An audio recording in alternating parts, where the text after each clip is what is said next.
बड़ी खबर बता देते हैं। मुरादाबाद से बड़ी खबर आ रही है, जहां पर समाजवादी पार्टी के प्रत्याशी की पुलिस से नोकझोंक हो गई है। पुलिस से भिड़े हैं हाजी रिजवान। हाजी रिजवान का प्रशासन पर बड़ा आरोप, बूथों पर समाजवादी पार्टी के पोलिंग एजेंट नहीं बनाने दिए गए हैं। हाजी रिजवान का ये आरोप है और ये तस्वीरें भी आपको दिखा रहे हैं। देखिए, लगातार सुर्खियों में बने हुए हैं हाजी रिजवान। इनके एक एक वीडियो वायरल हो रहे हैं और हर बार ये पुलिस के ऊपर सवाल खड़े करते हैं, सुरक्षा व्यवस्था के ऊपर सवाल खड़े करते हैं। एक और इनका वीडियो आप देख रहे हैं जो कि सोशल मीडिया पर ट्रेंड कर रहा है। समाजवादी पार्टी के प्रत्याशी हैं ये और यहाँ पर पुलिस के साथ भिड़ते हुए नजर आ रहे हैं हाजी रिजवान का प्रशासन पर बड़ा आरोप ये है कि बूथों पर सपा के पोलिंग एजेंट नहीं बनाने दिए गए हैं। अब ये भी यही तय करेंगे, तो कई चीजें तो समाजवादी पार्टी की लगती है वो खुद ही तय कर ले। कई इनके वीडियोस जो है, पहले ये भी खबरें आई हैं कि इन्होंने खुद ही वायरल करवाए हैं अपने आप को सुर्खियों में लाने के लिए। क्या कह रहे हैं सुनिए। आपको कितना अधिकार है पर्ची चेक करने का? अधिकार कैसे है? चेक पोस्ट का मतलब है आप पर्ची चेक करने का आपको अधिकार ही नहीं है। आपको किसने दिया अधिकार पर्ची चेक करने का, बताइए।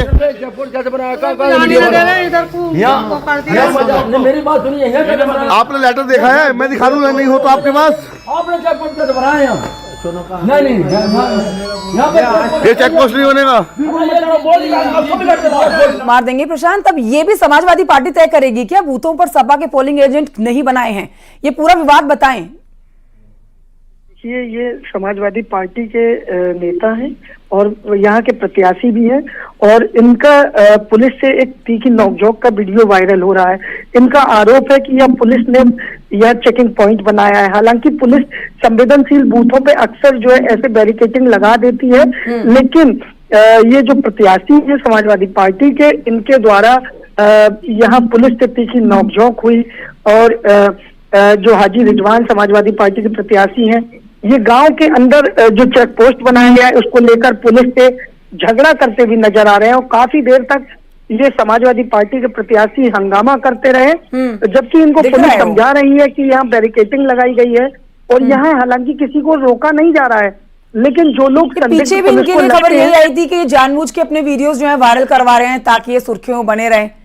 बैड पब्लिसिटी सही, लेकिन बैड पब्लिसिटी से ही ये जीत जाएं, ये खबरें इनके लिए आ रही थी। मैं आऊंगी आपके पास, एक बार सुना देते हैं हाजी रिजवान क्या आरोप लगा रहे हैं पुलिस पर। मतदान किसी तरह कोई मतदान नहीं होने दे रहे। 250 से ऊपर बूथों पर जो है करीब 250 बूथों पर वो एजेंट ही नहीं बनने दिया गया। मेरा सीकरी है वो बूथ नंबर और क्या नाम है आपका 394 इमरतपुर फखरुद्दीन, उसमें पूरी लाल निशान लगा दिया वोटर लिस्ट पर। बोले तुम्हारे वोट इसमें वोट ही नहीं है तुम्हारे। तमाम लोग खड़े हैं और उसके बाद फतेहपुर वाले बूथ पे जो है उस पर क्या पुलिस वालों ने बाहर निकाल दिया, सब कह दिया 10 बजे के बाद आना वोट डालने। सब पूरी तरह पुलिस अपने हाथ से वोट डाल रही है हर बूथ पर। अंदर ये बिल्कुल एक ऐसा तांडव क्या नाम है मचा हुआ है कि कुछ ठिकाना नहीं है। डीएम हुआ उसमें गदीपुरा के बूथ पे जाकर बैठ गए, तो हालत ये हो रही है। पुलिस को जो है पूरी तरह कमान दे रखी है और पुलिस किसी तरह भी जो है वोट क्या नाम नहीं डालने दी जा रही। जो पर्ची हम लोगों ने भेजी है उनको क्या नहीं, इन पर्चियों से वोट नहीं पड़ेगा। जो लाल पर्ची है रामवीर सिंह वाली, उसी से वोट पड़ेगा। तो लीजिए, मतदान के दिन हाजी रिजवान पुलिस की कार्यशैली पर सवाल उठा रहे हैं। आगे बढ़ते आपको दिखाते हैं उपचुनाव में करहल से समाजवादी पार्टी के प्रत्याशी तेज प्रताप यादव ने क्या कुछ कहा है, सुनिए। आप देख सकते हैं उपचुनाव में मतदान चालू हो चुका है और ऐसे में समाजवादी पार्टी के प्रत्याशी तेज प्रताप हमारे साथ मौजूद। सर, कैसे देख रहे हैं चुनाव को? आपकी चेहरे की खुशी कुछ कह रही है? चुनाव जो है यहाँ के लोगों ने बहुत पहले से ही चुनाव में मन बना लिया था और यहाँ की जनता समाजवादी विचारों की रही हमेशा से। चाहे कितनी भी मुसीबत आई हो, कितना भी परेशान किया गया हो सत्ता के द्वारा, लेकिन कभी यहाँ के लोगों ने समाजवादी पार्टी को नहीं छोड़ा और इस चुनाव में भी मुझे पूरी उम्मीद है कि बड़े बहुमत के साथ में समाजवादी पार्टी को जिताएंगे। कितना जोश दिख रहा है इस ठंड में मतदाताओं का और एक प्रत्याशी का? मतदाताओं का पूरा जोश है। आप देखेंगे जैसे जैसे दिन बढ़ेगा पोलिंग बूथों पर संख्या बढ़ेगी, लाइनें बढ़ेंगी और लोग बहुत दिनों से वेट कर रहे। 13 तारीख का पहले चुनाव था, 1 हफ्ते बढ़ा दिया गया, तो लोग इंतजार में थे अपने मताधिकार का प्रयोग करने के लिए और जो है अच्छा रुझान देखने को। बस एक आखिरी चीज तेज प्रताप जी, ये कुछ मुद्दे बीच में आ रहे हैं, बुर्का कहीं कुछ कहीं कार्ड, इस पे क्या कहेंगे सर आप? देखिए, भाजपा के पास चूंकि विकास से संबंधित कोई मुद्दा नहीं है। 8 साल की सरकार बीत गई, लेकिन कोई भी ऐसा काम जनता के लिए नहीं किया जिसको लेके वो जा सके जनता के बीच में। तो ये ध्यान भटकाने के लिए और असल मुद्दों से लोगों का ध्यान हटाने के लिए ये सब चीज़ें भाजपा लगातार करती आई। पहले उनकी पुरानी आदत है, लेकिन जनता समझ चुकी, उसे पता है कि उसे रोजगार चाहिए, उसे जो है महंगाई कम चाहिए। ये सब चीजें हैं जो बड़े मुद्दे हैं। भाजपा के मुद्दों का कोई पूछ नहीं रहा। तो आप देख सकते हैं हमारे साथ तेज प्रताप जी से, जो उनका कहना है कि वो अपनी पार्टी और अपनी जीत के प्रति आश्वस्त दिख रहे हैं। उनका कहना है कि वोटरों में एक उत्साह है और वो समाजवादियों को ही वोट देंगे। जर्नलिस्ट रवि गुप्ता के साथ अमित गंजू, न्यूज़ 18, करहल, मैनपुरी। तो लोकसभा चुनाव के दौरान तेज प्रताप को कन्नौज से प्रत्याशी बनाए जाने की खबरें थी, जिसका विरोध शुरू हो गया था पार्टी के अंदर ही, और अब इनको करहल से विधायक के लिए उम्मीदवार बनाया गया है और टिकट दे दिया गया है। देखना ये बहुत जरूरी हो जाएगा, जीत मिलती है या फिर नहीं, क्योंकि इस सीट का इतिहास समाजवादी पार्टी के साथ जुड़ा हुआ है। तो समाजवादी पार्टी इस सीट के लिए पूरी तरह से आश्वस्त है। आजम खान जी, आप बता दीजिए, करहल की जीत पक्की लग रही है एक बार फिर से समाजवादी पार्टी को? बिल्कुल नीलू, इसमें कोई दो राय नहीं है। वो समाजवादी पार्टी की परंपरागत सीट है और जो वोटर परसेंटेज है, जो हमारा मानने वाला सेगमेंट है यानी समर्थक है, वो बहुत ज्यादा है। नेताजी के टाइम से ही लोग मानते हैं कि नेताजी ने उनके लिए बहुत काम किया है। हमने ऐसा नहीं है कि काम नहीं किया इसलिए लोग मानते हैं, हमने बहुत काम किया वहाँ, और लोग ये मानते हैं कि नहीं, ये जो नेताजी हैं और नेताजी के लोग हैं, ये हमारे लिए हमेशा काम आते रहे हैं। इनकी तरह नहीं, भाजपाइयों की तरह की जाके खाली डिस्टर्ब करने की कोशिश नहीं की जाती है। हम लोग लगातार उस क्षेत्र को देखते रहे हैं और लगातार मैनपुरी से सांसद रहे हैं नेताजी, और वहां से विधायक समाजवादी पार्टी का ही रहा है। इसलिए काम किया और काम के बल पे वोट मिलेगा। ठीक है, उन्हीं फैक्टर्स के लिए का जवाब डॉक्टर परमवीर जी से ले लेते हैं। डॉक्टर परमवीर जी, क्या लगता है आपको, करहल सीट ऐसे कौन से यहाँ फैक्टर्स काम करते हैं जो यहाँ पर समाजवादी पार्टी जो है हमेशा इतिहास बनाती है और यहाँ पर परंपरागत सीट बनी हुई है? देखिए, पहले एक कहावत होती है, एको अहम द्वितीयो नास्ति, न भूतो न भविष्यति।